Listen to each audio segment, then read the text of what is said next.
Je suis venu ici à la demande de Vincent en essayant de le convaincre que je n'étais pas la personne adéquate pour faire cette présentation. Donc je vais vous présenter quelque chose qui a à voir avec de la science, mais qui n'a pas trop à voir avec de la science citoyenne. Du moins, ça a à voir avec de la science citoyenne sur les marges. Vous allez voir pourquoi, à savoir que je n'ai pas moi-même travaillé de façon scientifique sur la problématique de science citoyenne, dont je n'ai un regard là-dessus, qui n'est qu'un regard de naïf, de scientifiques qui participent, qui organisent des expéditions scientifiques, des programmes scientifiques, et qui, à l'intérieur de ces programmes scientifiques, permet parfois l'intervention d'amateurs, mais aussi, vous allez voir, de personnes qui sont un petit peu intermédiaires entre l'amateur et le professionnel. Donc, ce n'est pas ici un discours d'expert sur la problématique qui vous concerne tous à l'occasion de ce colloque. Il s'agit simplement d'un témoignage. C'est pour ça que j'ai intitulé donc cet exposé « Amateurs, parataxonomie », je reviendrai sur ce terme, et programme d'inventaire à grande échelle de la biodiversité forestière.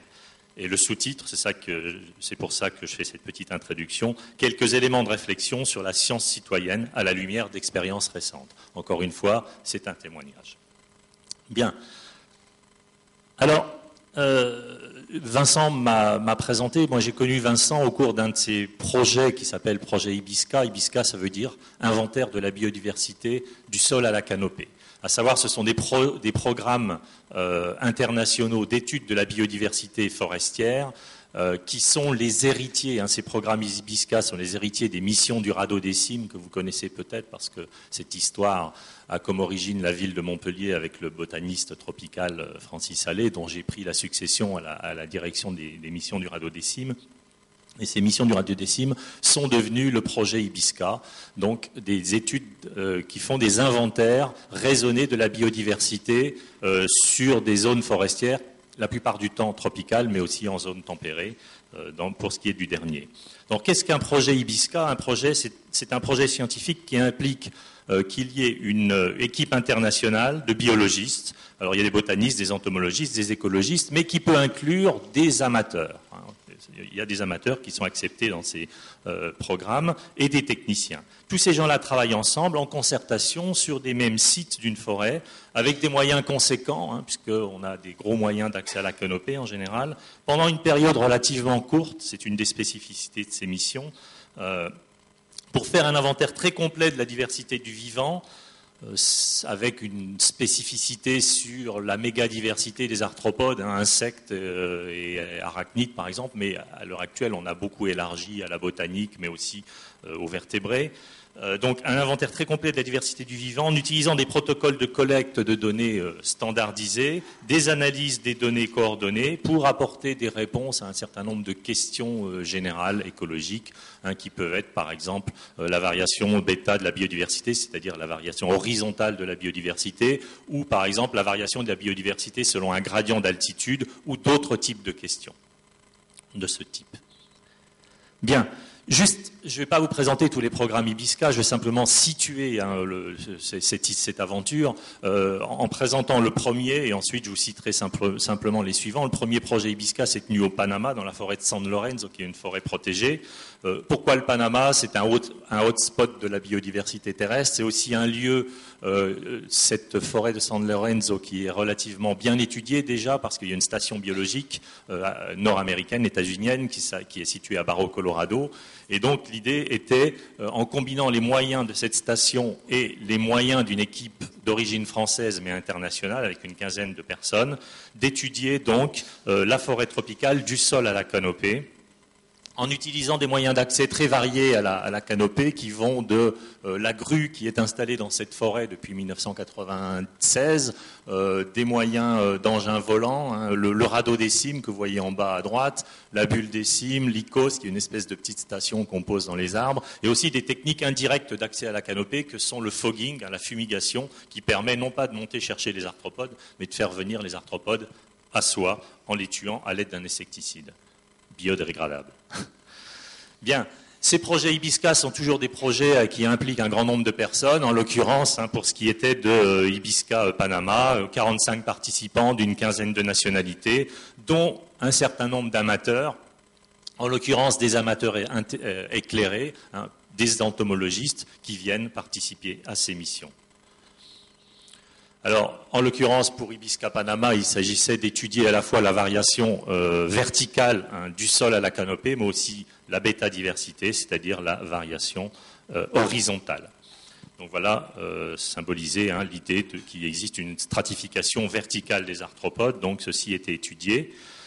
Avec un certain nombre de réplications saisonnières, il n'y a pas de saison aussi marquée peut-être que chez nous en zone tempérée, mais il y a aussi des saisons sèches, des saisons humides, donc nécessité d'y aller plusieurs fois, donc des réplicas sur des sites. Au total, on a travaillé sur une vingtaine de sites et avec des réplicas sur ces sites. Alors, les programmes de collecte sont multiples, et c'est là où vont intervenir à la fois des experts et des novices. Par novice, j'entends différentes choses. Des novices qui sont des futurs experts, du moins on le pense comme tel, à savoir des étudiants. En l'occurrence, on s'est beaucoup reposé sur les étudiants d'entomologie de la maestria de l'Université de Panama. Mais ces étudiants étaient en quelque sorte investis dans ce programme, à la fois comme novice futur expert, mais à la fois comme novice totaux, c'est-à-dire que s'il travaillait en entomologie, il pouvait être aussi impliqué dans d'autres programmes dans lesquels il jouait tout à fait le rôle d'amateur. On avait aussi un certain nombre d'amateurs dans ce programme. Je suis désolé, mon ordinateur est un Macintosh et à gauche, la figure n'apparaît pas. Elle résumait donc celle de droite, qui est un résumé de différentes techniques uniquement pour les arthropodes, qui vont de la méthode du Winkler, c'est-à-dire tamisage de litière, la méthode du Berlez, c'est-à-dire tamisage, ici en l'occurrence pour des micro-arthropodes, des sols suspendus, et récupération donc de ces micro-arthropodes, des acariens, etc., colamboles. Le troisième, on voit un personnage qui est en train d'aspirer, en l'occurrence des fourmis, ce sont des collectes manuelles. Le quatrième, c'est une technique qui utilise les pitfalls, ce sont les insectes rampants qui sont capturés de cette façon. La technique de l'insecticide, la technique du battage de la litière, vous battez la litière, la technique ensuite de l'utilisation d'appâts. En 8, c'est une technique qui consiste à étudier les galles, l'herbivorie, tous les insectes qui attaquent le feuillage. En 9, ce sont les insectes xylophages qui sont piégés. En 10, ce sont des pièges lumineux. En 11, des pièges d'interception en vol. En 12, également des pièges d'interception en vol beaucoup plus grands pour les insectes qui volent au niveau du sol. En 13, ce sont des pièges collants qui sont attractifs par leur couleur jaune. En 14, des pièges malaises. Donc vous voyez une quinzaine de techniques qui permettent de capturer les insectes en fonction de leur écologie, en fonction de leur éthologie, qu'ils rampent, qu'ils volent, qu'ils soient gros, qu'ils soient petits, etc.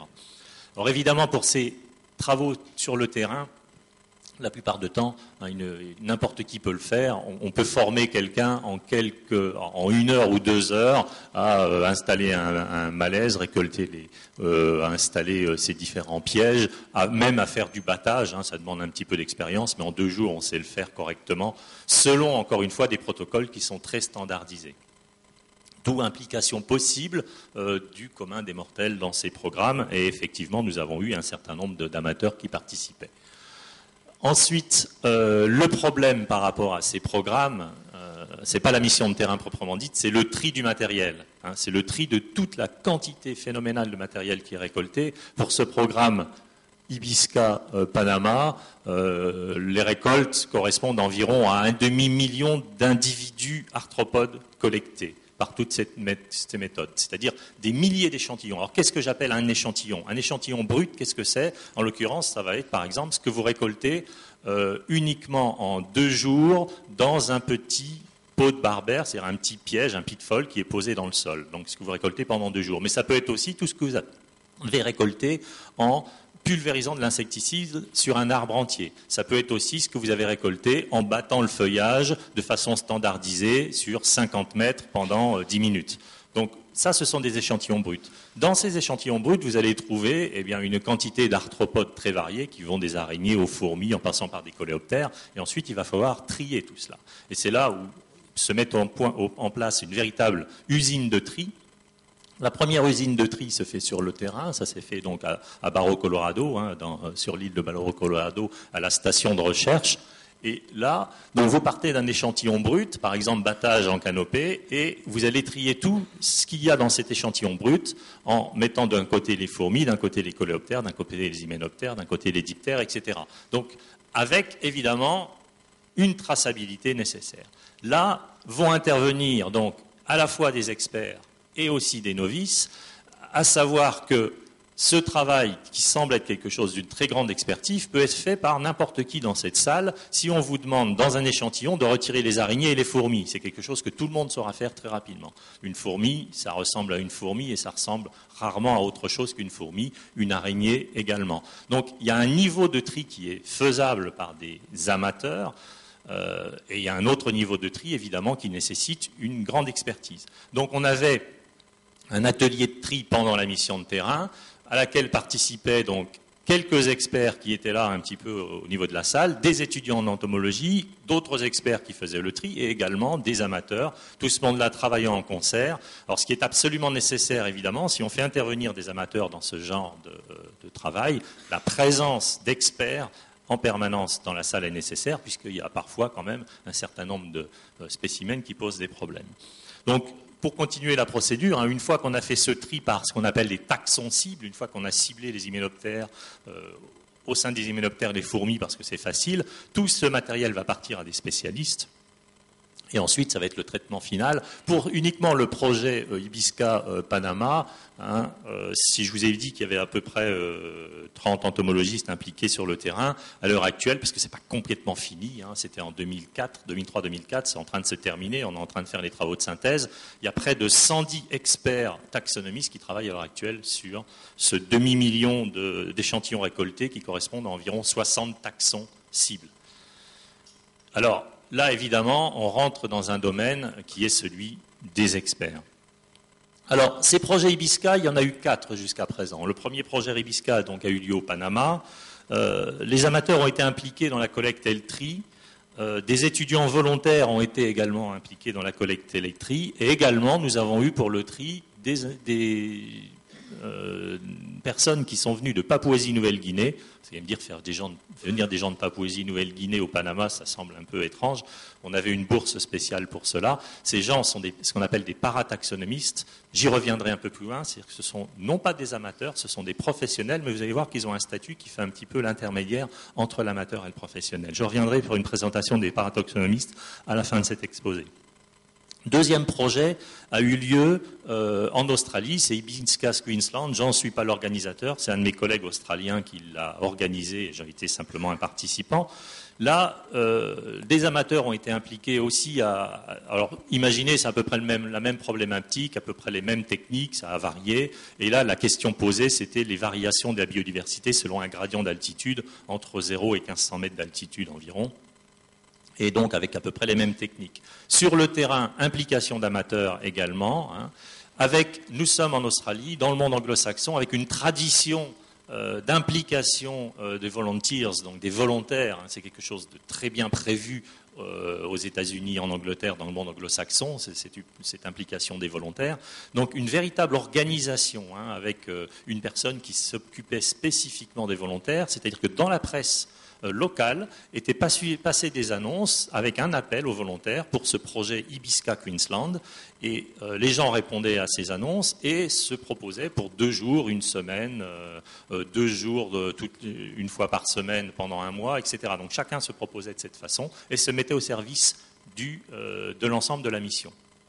Ces gens, une fois qu'ils arrivaient, eh bien, en fonction de leur compétences, la plupart du temps, ils n'en avaient aucune dans le domaine.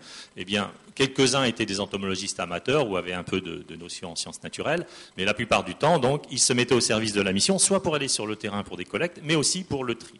Alors, 5 minutes.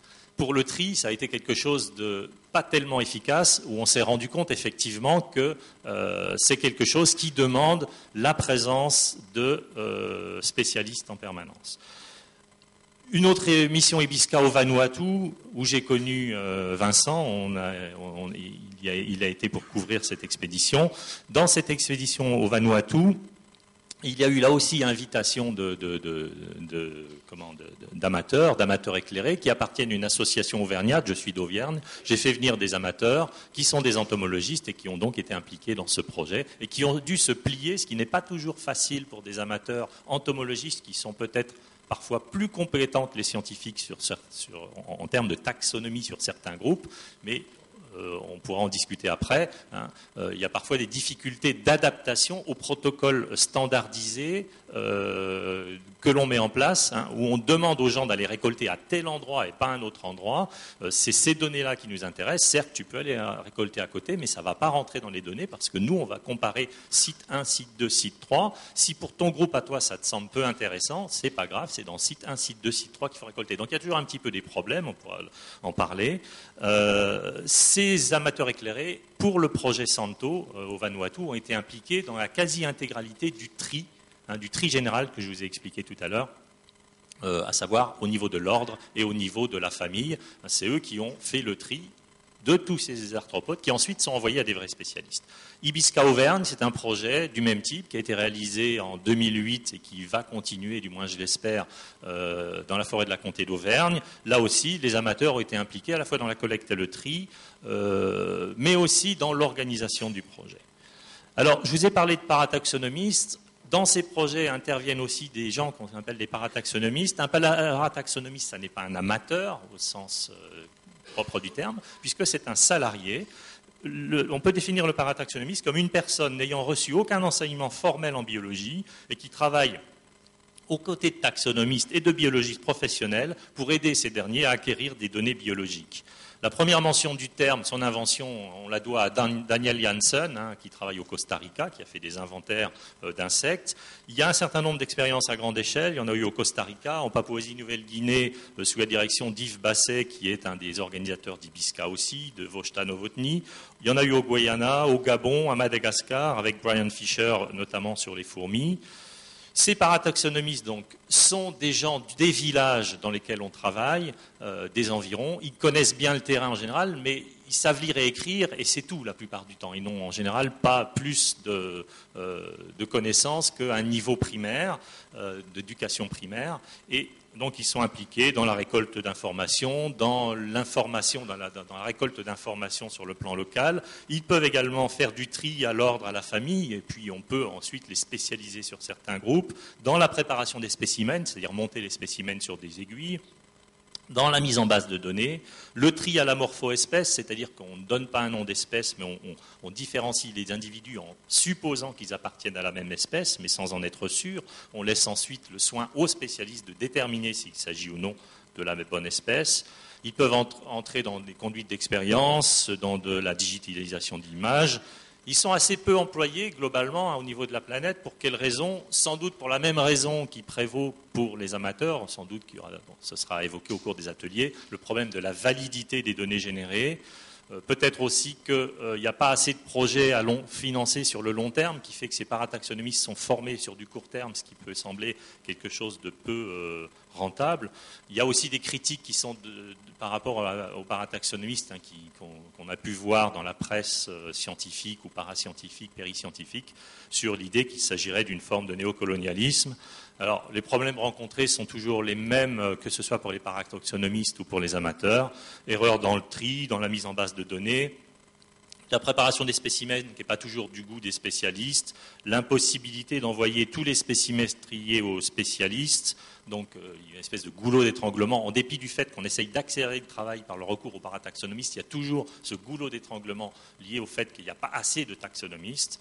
Donc, des règles à suivre absolues qui sont valables pour les parataxonomistes, mais aussi pour les amateurs qui sont impliqués dans ces projets. Une formation intensive au début du projet, ça peut être 2 jours, mais très précise sur le projet, sur les modalités. Des feedbacks très fréquents en continu, hein, pour expliquer pourquoi l'amateur ou le parataxonomiste fait cela, pourquoi il se trompe, comment il peut s'améliorer, pour le motiver, et associer en permanence professionnels et autres. Bon, je vais passer sur le projet. Sur un projet, hein, Gamba. Juste, dernière chose, les projets inhérents à tous les projets de sciences citoyennes donc, existent également dans le projet de type Ibisca, hein, qui est le problème de validité des données, adéquation du niveau scientifique des collecteurs à la nature de la collecte, la standardisation à description très précise et bien explicitée des modalités de collecte. le problème de la motivation des collecteurs. La plupart des projets, les vrais projets de sciences citoyennes, dans lesquels, par exemple, vous faites appel à des gens pour vous donner des informations sur l'arrivée des hirondelles ou pour vous donner des informations sur la présence ou la non-présence de tel papillon dans tel village, dans ce cas, si vous avez un doute sur les données, vous les supprimez. C'est-à-dire que vous recevez 10 000 données, vous pouvez observer ces données et en écarter 1000. Ça ne met pas en péril le projet puisqu'il n'a pas été souvent prédéterminé à l'avance, pas toujours, quel site devra être étudié. Dans notre cas, on a des protocoles très stricts. Donc dans les projets IBISCA, si on implique des citoyens ordinaires, des amateurs, eh bien, il faudra a fortiori, encore plus que dans le cas de projets type recensement de l'arrivée des hirondelles, il faudra être très vigilant en permanence avec l'amateur. Ce qui est faisable dans notre cas, puisque encore une fois, nous avons des missions qui sont des missions qui se passent sur un court terme, et il y a une vie en commun, donc c'est quand même beaucoup plus facile pour, disons, sans sens péjoratif, surveiller le travail de l'amateur ou travailler avec lui en concert avec lui. Voilà, c'est ce que je voulais vous dire, c'est un simple témoignage. Je vous remercie de votre attention.